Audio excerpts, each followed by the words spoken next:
Welcome. Before I start get into the topic, I always like to go back and give you a little history. Start off with a little story, then build it into what I'm going to discuss today. You know, this financial crisis, there have been millions of words written, words spoken, there are movies made, etc.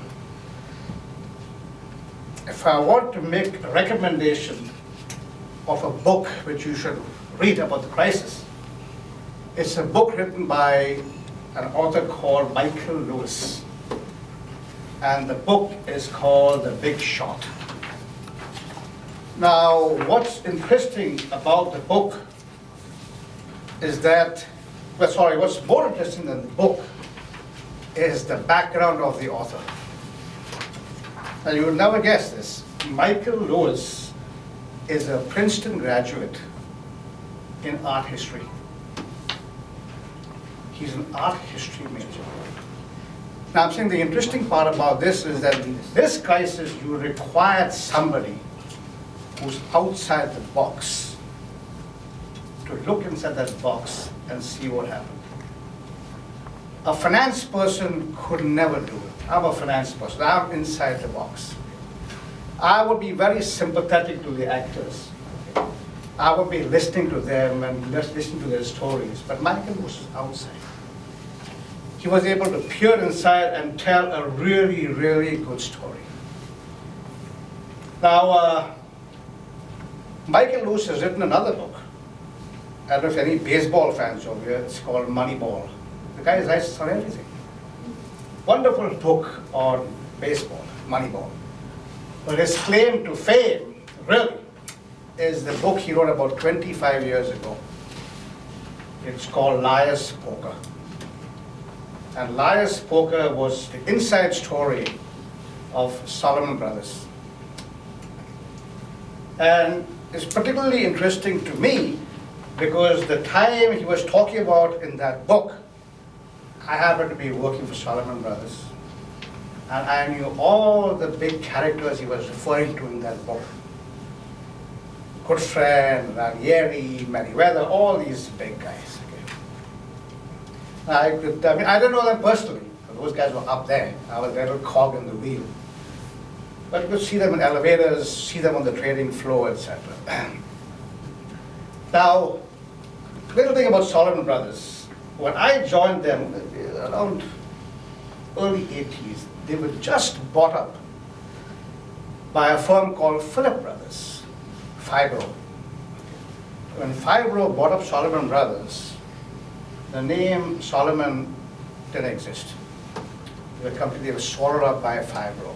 And of course, Salomon at that time was a small bond trading firm. 1 year later, the name of that firm changed to Fibro Salomon. And 2 years later, the child ate up the parent. It became Salomon. Fibro completely disappeared. And that tells you something. It showed you the power of the people in Salomon. The traders, they were tremendously powerful. They became the firm itself, and they took up. And that's the time when Salomon became bigger and bigger and bigger. That's where Michael Lewis wrote his Liar's Poker. The firm was really becoming big. The problem was that they became so big and arrogant that they could do no wrong. Guess what happened next? They did not only wrong, a big wrong. They got implicated in a scandal, what's known as a treasury scandal. They were trying to rig the auction, a treasury auction, and they were caught with their hands in the till. What happened next? Tremendous trouble. The firm, then Salomon lost its primary dealership, and that's huge for a bond trading company. And the collapse happened slowly. Somebody had to rescue Salomon. Guess who it was? Warren Buffett. Same guy who not rescued Goldman Sachs, but he came to the rescue, in a sense, of Goldman Sachs and also Bank of America recently. And when Salomon Buffett took over the company, he was CEO. He was shocked at the company. First thing he was shocked at, your mouth, you couldn't believe what these traders were being paid. The compensation of the traders. This has got to end. There's no way these guys are worth this much. He said he wants their salaries to be drastically cut. He was warned. He said, Mr. Buffett, if you do that, your best traders will leave. So what did he say? Let them go. I'm not going to pay these guys that much. And his big guys, big traders left. And later on, Warren Buffett was talking about his experience at Salomon. He said it's impossible. It's just impossible to control these traders. Okay. Now, talking about the big guys who left, they went and started their own firm. That firm was called Long-Term Capital Management, LTCM. And in that firm, they got 2 Nobel Prize winners to be in the firm.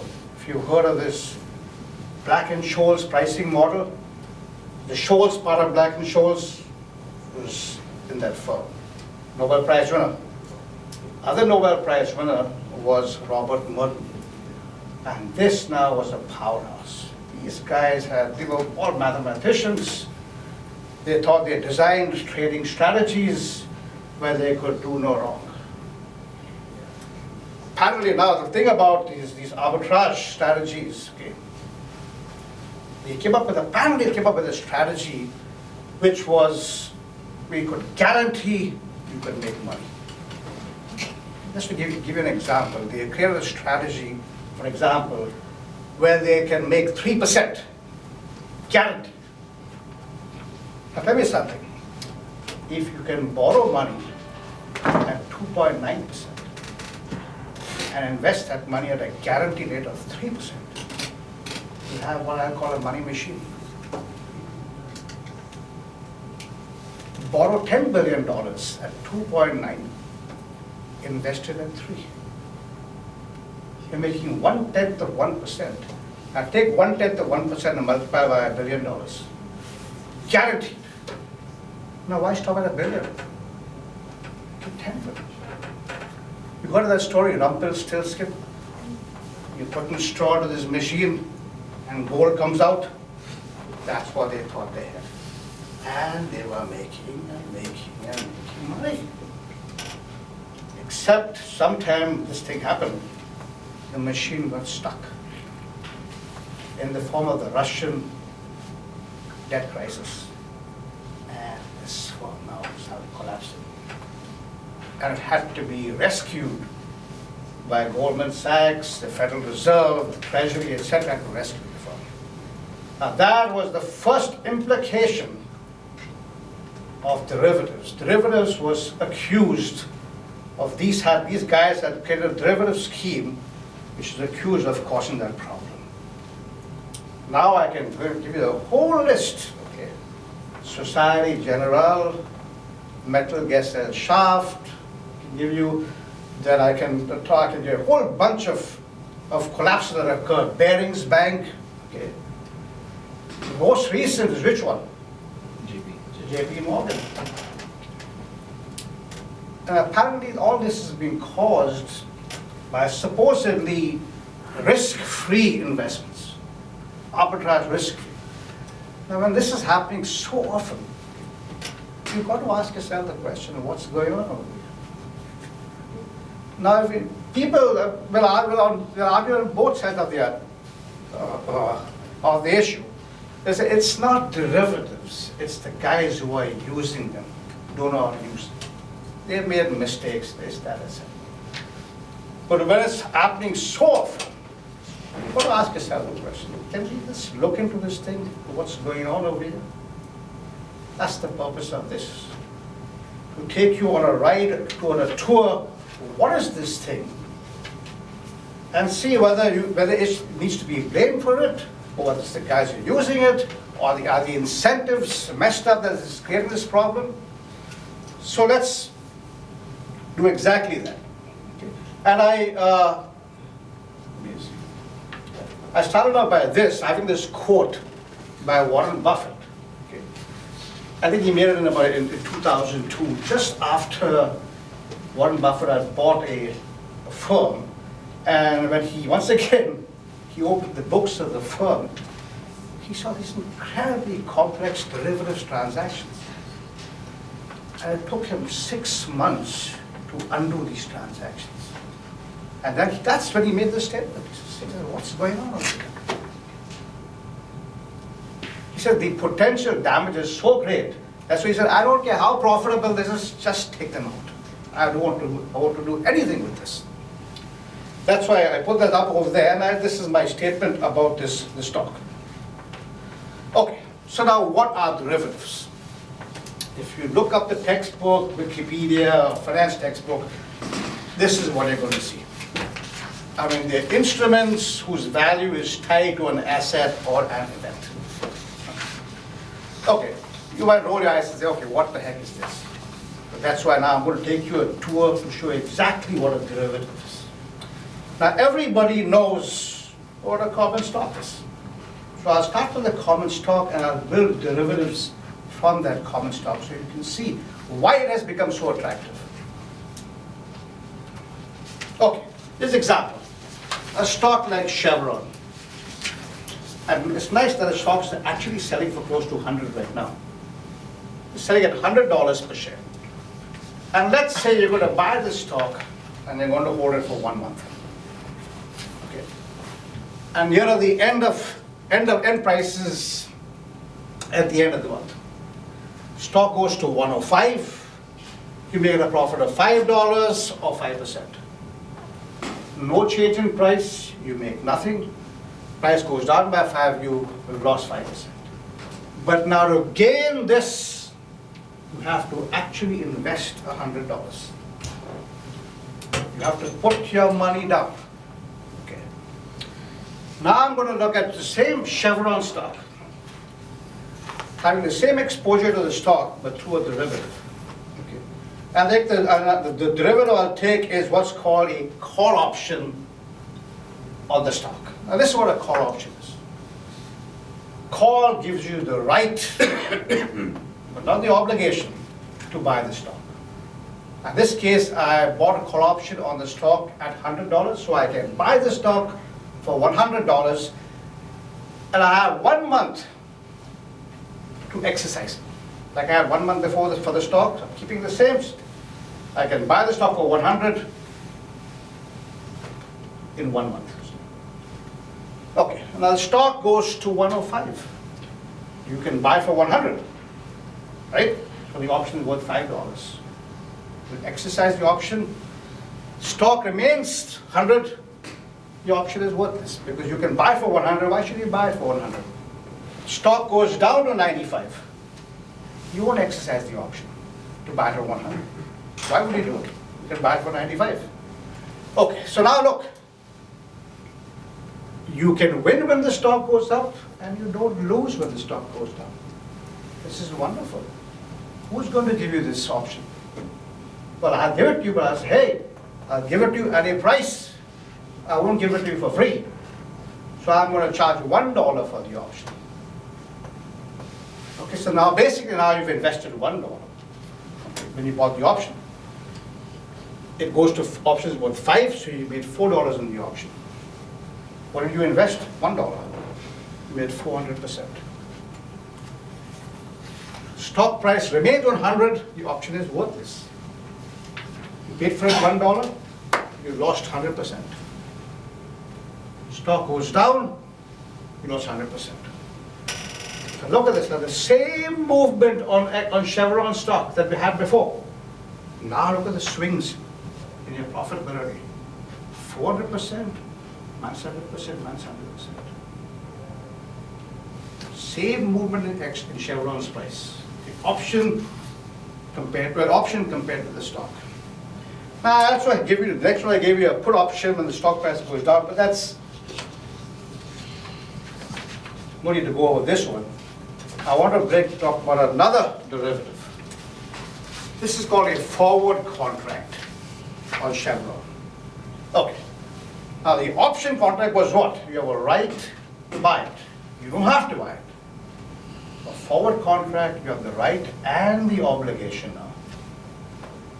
Okay, you have the right and the obligation to buy the stock for 100. And once again, you have 1 month, like before, to exercise this. Not to exercise, well, you made a commitment to buy it. Stock is 105 at the end of 1 month. And the forward contract is also 105. Okay, now you made a commitment to buy for 100. Goes to 105, you made $5. Stock price remains the same, forwards remain the same, you lose nothing. Stock price goes down, you lose $5. See, because you're forced to buy it now. And notice over here now, your profit is 5, 0, and minus 5. What did you invest? Nothing. Because it was a commitment to buy it. You didn't buy it. It was a commitment to buy it. You didn't put any money down. Except, now you're making this commitment with somebody else. Okay. Both sides will say, okay, hey, keep in mind now, if the stock price goes up, somebody on the other side loses. Stock price goes down, you lose. So these two parties making this agreement are nervous that if the market moves against them, they may not honor the obligation. So both sides say, hey, at the beginning, you will put down $10 deposit so that you guys will honor the obligation. So you can look upon this $10 as the investment, if you wish. You make 5, you get 50%. No change, you make nothing, goes down minus 50%. Now once again, keep in mind that 5% up, 5% down with the stock. Look at the tremendous swings over here. Same movement in the stock price. Now this is the forward contract. The last one is the swap contract. And these are the three major derivatives. Option, the forward, and the swap contract.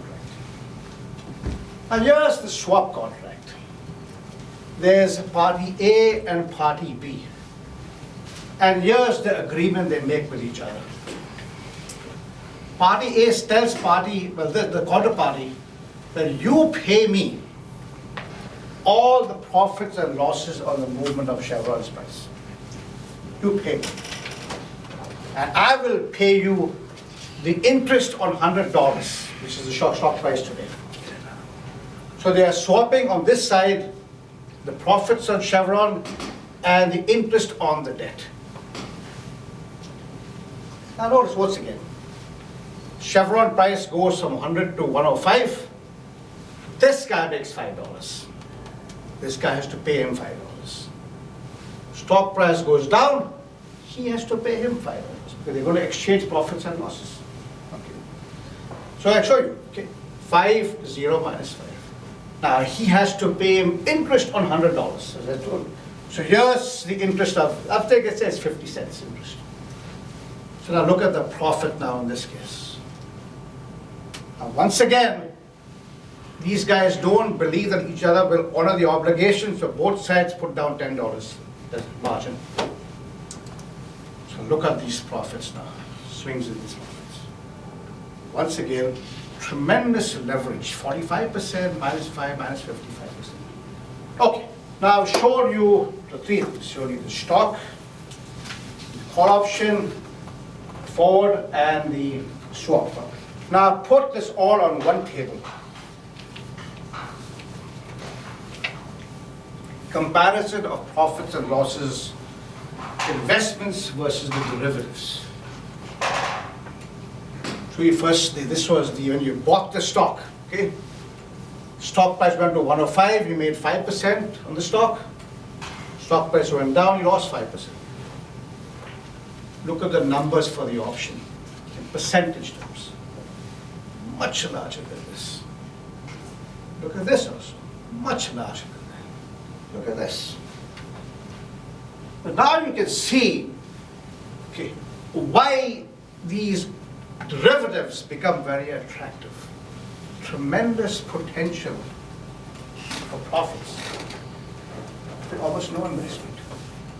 And I've done them all for the same movement in the stock price.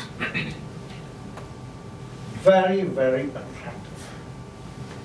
Now if you get some idea of how big this derivatives market is. Anybody knows how big the US stock market is? Around 15, depending on what day you're measuring it. It's about $15 trillion. US economy, say around 15 trillion. The world economy, around $60 trillion. Now I think the derivatives market is $700 trillion. 700, it's more than 10 times the world economy and about 40 times the US stock market. That much of money is being sort of gambled, hedged, whatever you want to call it in this market. See, I mean, a tiny, let's take, what's 1% of $700 trillion? It's $7 trillion. If there's movement in these assets of 1%, that's half the US economy. So that is, in a sense, scary. That so much of money is being tied up in these derivatives. Now the next question to ask is size of the markets. Step back a moment. Said, what's the role of finance? What role does finance play in an economy? And the answer is simple. It's to make risk capital available. People save money, and there are companies which invest money. Money has to be moved from this side to that side. That's the role of finance, to make risk capital available. And how is it done? A couple of ways. We do it through instruments, the common stock and the bond.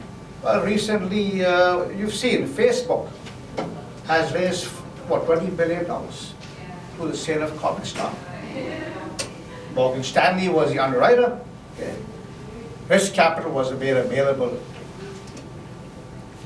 Greek government wants to borrow money. Now the banks will get together and try to lend them money. That's the role of finance. To move money from this side where it's available to this side which needs it. That's the role of finance. Now we know stocks do it, bonds do it. Question now is derivatives. Do derivatives make risk capital available? If the answer is yes, then there's no question if they perform a useful function. If they don't, then they should be stopped. Then it becomes just pure gambling. If the answer is maybe, then the jury's out on this.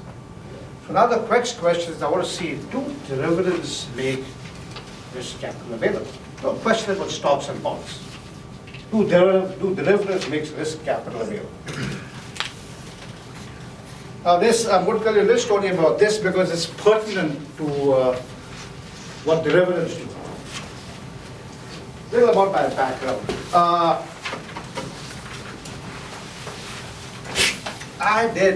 I got my PhD around, was working on it around 77, 78. Now when you're doing a PhD, anybody think you're doing a PhD, listen to this carefully. They're doing a PhD. The easy part is you come to class, you take the course, do your exams, get your A's and B's, you go to the next class. Finally, you take your qualifying exams, you pass that. Now you're at the dissertation stage. That's the hardest part. You know why? You're left on your own now.